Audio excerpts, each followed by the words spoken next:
প্রতিটা মানুষের জীবনের কোনো না কোনো গল্প থাকে, হয়তো সেটা সাফল্যের, নইলে ব্যর্থতার।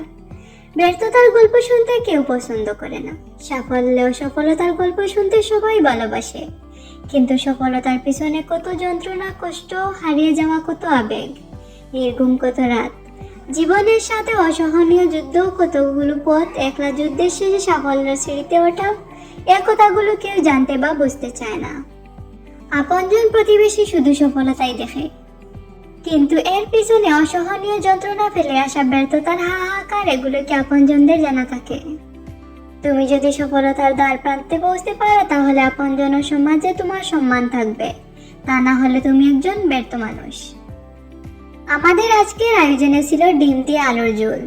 ওই রান্নাটা খেতে খুব সাধারণ হলেও মাছ মাংস খেতে খেতে যখন বিরক্তি এসে যায়, তখনই কিন্তু খুবই ভালো লাগে।